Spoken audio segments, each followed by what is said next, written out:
Afternoon, folks. Oh, come on. Not one. Afternoon. Well done for staying. Thank you. So I'm going to talk about the NCSC, the National Cybersecurity Centre, what we're doing, why we're here, and then a couple of examples of why I think we're going to be pretty different. So first things first. Back in March last year, it was announced that this thing was going to exist. And this is a machinery of government change, right? So in and of itself, it's not that interesting. What is interesting is we've now got a single organisation in the UK that's responsible for cybersecurity for the UK. Right? So we took 6 different organisations, squished them together into a new organisation called the NCSC, and that gave that organisation responsibility and accountability for making the UK a more secure place. Can't put law enforcement in there for obvious reasons, but we've got a very, very close relationship with law enforcement. So first things first, it's different because there's one of us. If you want advice, if you want threat information, if you want to manage an incident that's going on, you come to us and we'll do it for you. That's different. Why else are we different? That is my shiny new building. How shiny is that? God, it's cool, right? We haven't got the whole thing. We've got 2 floors on there, but it's a commercial building. Right? It's not a top secret building. It is easy to get into. You can bring technology into it. And more importantly still, we've saved about 25% of the space in there for collaboration. No idea what that means yet. Not a clue. But we've got space to work with people if they've got cool ideas that we can try out on national scale. Again, different. This is an advert on our website for industry integrees. So if you want to come on, we advertised 4 jobs. Some of them are quite senior. We said, if you're an industry person, you fancy coming to work for us for a year, apply. 3 of them require top secret clearance. 1 of them doesn't, and that's an experiment to see if my organization can get over the apoplexy of considering someone without a clearance. Right, but again, we're trying to be different. We're trying to do things differently. I think this is the real question about cybersecurity. Hands up if you know why planes don't have square windows. Anybody? 1 person. There. So back in 1952, 3 de Havilland Comet 1s exploded in midair. It's a bad thing for a plane to do. They found some wreckage in Italy for one of them and discovered that at the corners of the square windows, there were diagonal stress fractures in the fuselage that were much, much worse than anywhere else on the fuselage. And you kind of think afterwards, oh, God, of course it's obvious. Like root 2 of the stress, oh, damn. What did they do? So they did a root cause analysis. Root cause analysis in the aircraft industry was get a de Havilland Comet 1, put it in a box, and fill the box and drain it 1,500 times with water to simulate the cycle count of those aircraft, and observe causally that it caused the cracks. That's quite interesting.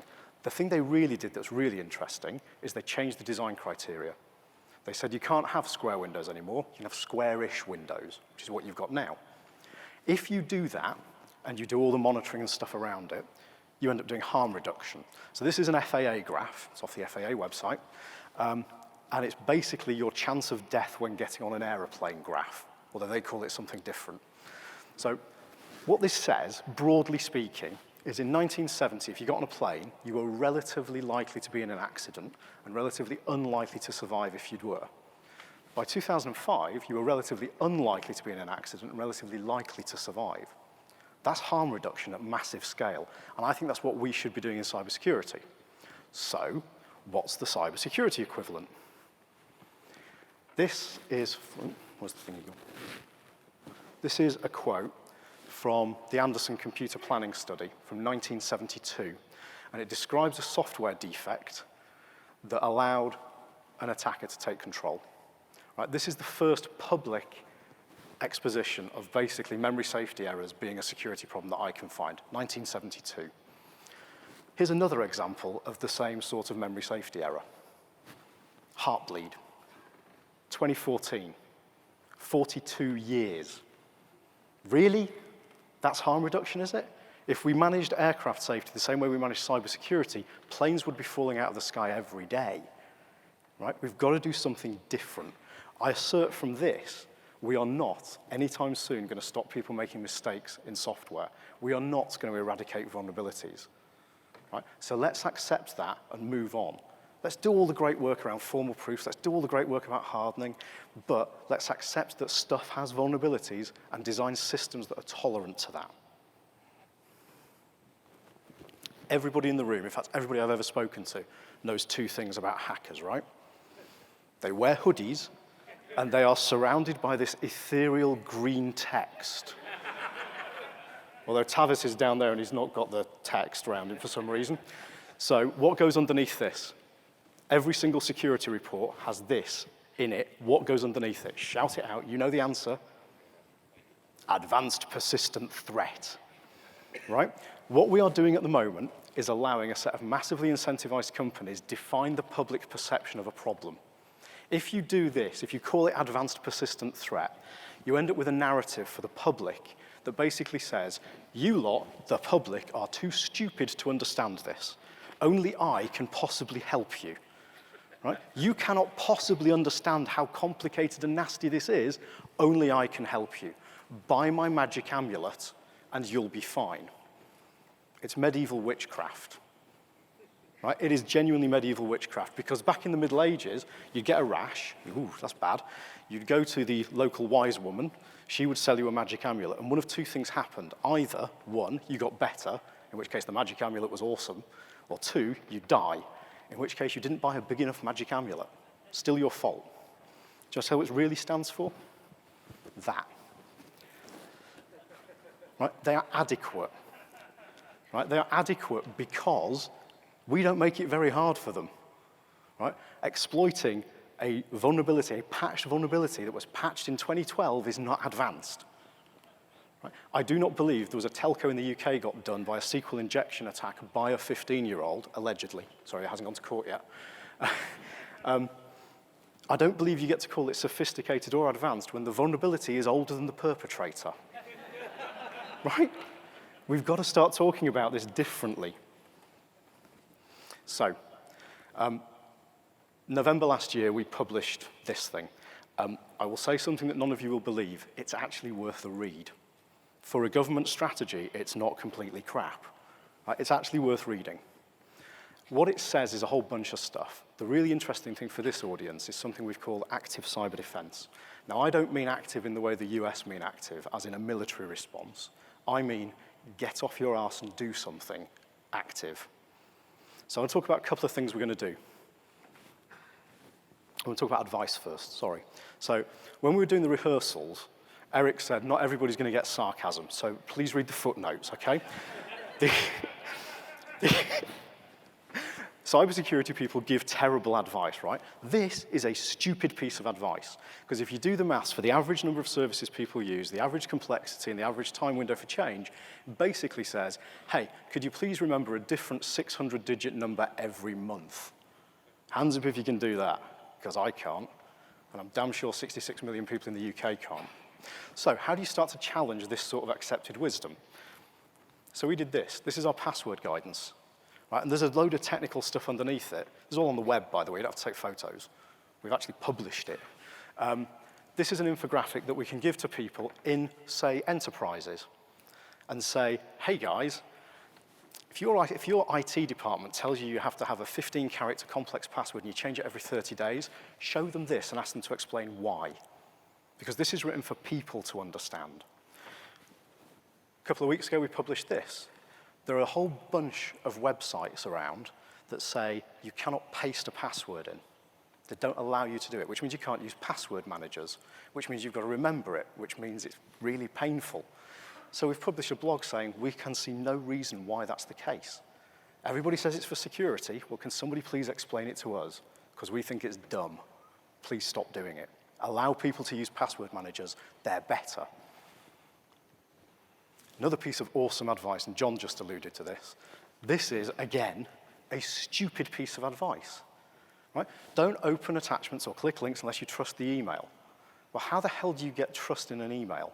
The only way I know to do it is to open the headers and read them and rationalize about them. Anybody reckon they can do that consistently? On a Friday night when you've had a few? Not a hope. So why are we telling people to do this? Because what we're doing at the moment is transferring the pain and the risk down to the end user, when actually the reason it's like this is because we designed the system wrong. and especially when it's email, when that is the primary mechanism for initial attack. Right? So what do we do about it? For those of you who don't know, these are Demark records. These are real Demark records. One of the things we've said we're going to do in the strategy is make email mean something again, and there's a long-term piece to this. So the first thing is stop people spoofing government domains. We should be able to do that. There are 5,760-something government domains. The top Demark record basically says nobody should be sending email from @gov.uk. It's always at department.gov.uk. So if anybody does try and send it, don't accept it, send it to me instead. So that's demark.service.gov.uk is a piece of code running in Amazon Lambda that processes Demark failures. Who wants to guess how many we got on the first day we turned it on? Given that it's samples, you don't get every one. First day, 58,000 spoofs, all from taxrefund.gov.uk. Now remember, these are now not being delivered to the end users. They're not being delivered to the people who they're targeted at. Second day, 50,000. Third day, 4, all different. Fourth day, 50,000. Since then, 0. So you can have an effect. A simple thing can have an effect. Right? The second one is the Her Majesty's Revenue and Customs Demark record. HMRC is the equivalent of the Internal Revenue Service, so it's the tax man. That is the most fished brand in the UK. It is the 18th most fished brand in the world. It has lots of money. Now, you can't spoof emails from hmrc.gov.uk. Given what happened last year, we reckon that will stop in the next year about 500 million spoofed emails. Right, and of course, they'll go to deceptive domains, and that's fine, because we know how to do that. But you can start to build trust back in an email. You can start to build some trust in what it says. That works for a bit. Your adversary evolves, and you have to have new standards for pushing trust and reputation information down to users. And we're working on that at the moment. So give people unspoofable information to help them make that decision. Harm reduction. This is harm reduction through asking nicely. So we've got a small company in the UK called Netcraft. Some of you may have heard of them. We've paid them to do some things. These are 3 of the things we've asked them to do. So if you see phishing in any UK autonomous system, so physically hosted in the UK, please email the hoster, ask them to take it down, send it off to safe browsing lists, et cetera, so provide some protection. And you can see that before we started, the availability, so that's the median availability, was about a day, and now it's about an hour. That's pretty cool, right? So if you host phishing in the UK, it's probably not that useful to you. Web inject malware in physically hosting a UK autonomous system has gone from about a month to about 2 days. That's pretty good too. And then anybody trying to phish a UK government brand anywhere in the world has gone from 2 days to about 5 hours. And those will get better. Right, they're good numbers, right? Everybody agree? They've gone down. Who agrees they're the right numbers? Anybody? Is anybody still awake? Yes, I got a laugh, excellent. So I don't think these are the right numbers because they tell me nothing about how that fits into a campaign. So what I really need is, what's the traffic profile for these things? Because then you can start to say, 85% of people click within the first 45 minutes, in which case that's not really a very good number, or 1% of people click in the first 45 minutes, in which case that's a great number. Right? That's the sort of data we need to get and start to publish so we can talk about the efficacy of the stuff we're doing. Right? And we intend to publish everything. This organization is intending to be transparent.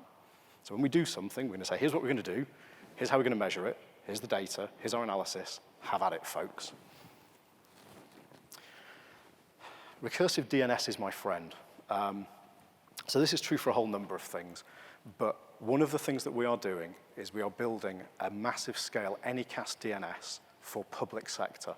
So that's central government, local government, possibly health, possibly education. And the idea is we'll just point all of those recursive resolution requests to our resolver, and anything we know is bad will stop. You just won't be able to go to it if you're in public sector.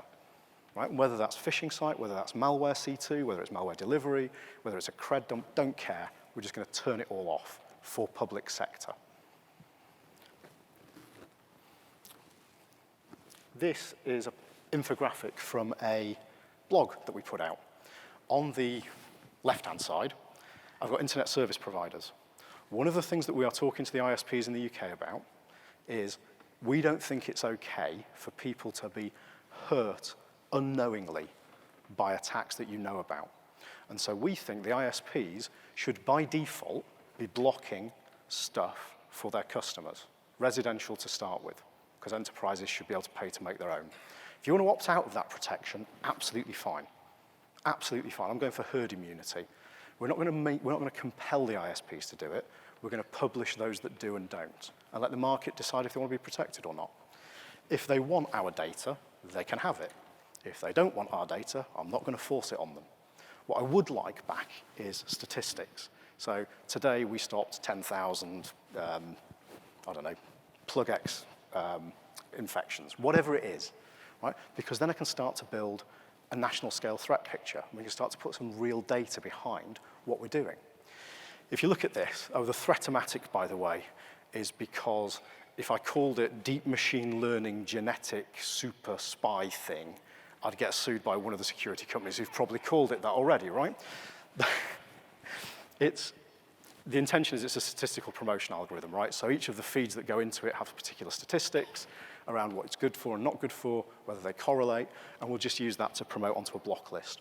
As you look out at the bottom, that's our RPZ on the public sector DNS. We've got some analytics, so that's being run by Nominet, the UK registry. It's not being run by us because they know how to run DNS with 100% uptime, and I don't. They've got some awesome analytics that we can put on the back end of that to detect things we don't already know about. Feeds back in. There was a question before about helping private organizations protect themselves. On the right-hand side is our cyber information sharing platform called CISP. Anybody can join if they're in the UK, and the idea is we'll push threat data out. If they want to push data back to us, that's up to them. That's what the maybe's for. Demark at the top, so you have Demark dropping into this. So anything that's a spoof drops into this, and by definition, it's wrong, right? It's bad. So you pull the URLs out, you pull the malware out, you do automatic reverse engineering, you just throw it in. There's a whole bunch of other stuff. If you're interested, go read the blog. Great, you all say. That's great for government. How do you make it scale? So I have a very complicated strategy called point and laugh. Right, so one of the big problems with cybersecurity is governments sit there and go, you're lot not doing enough. You should do more. Go on, industry, do more stuff. Do more cybers. So that was a bit close to the bone today, wasn't it? Sorry. What we're doing is we've got a set of things that we think will help make a big dent in the effectiveness of cyber attack in the UK, change the risk profile and reduce the return on investment for attackers, whoever they are, whether it's 15-year-old spotty teenagers doing stuff in their bedroom through to nation states. It will have an effect. I'm not saying that this takes out nation state stuff. It takes out some of it. What it does is it frees up the really skillful network defenders to do their job on the hard stuff, automate the rubbish. What this is about is if government can do it, so let's say we do Demark by the end of the year on every government domain. I can go around every single company in the UK that has a high public brand presence and say, I've got Demark on 5,000 domains and government is stupid. You're awesome. Why haven't you got it? And I can start to publish those things because it's all public data. Those are the sorts of things where we think, assuming all of this works, right, there's a big assumption there, that we can scale this to protect the UK by using government as a guinea pig, publishing the effectiveness, and actually making sure that other organizations who affect the public can do the same thing. And where possible, we will publish the way we do things. So our Demark processing code, we're probably going to open source it. Right? As much as we can, we will put out there for others to use. So what I actually want to get to in all of this is fear. I want to get away from fear. Right, because that's what this runs on. John said it just now. The entire cybersecurity industry runs on fear, uncertainty, and doubt. How do we get away from that? Bring some science to it, bring some data to it, and bring some evidence to it, and publish all of that in a way that people can consume. Not people like you, because you understand what medians mean, and you understand sigmas and all of that. Most of the people in the UK don't. And how do I present it in a way that means that, on average, they get the right answer, that they do the right thing, and they're protected in the right way? That's what we're going to try and do in the NCSC. Go for questions.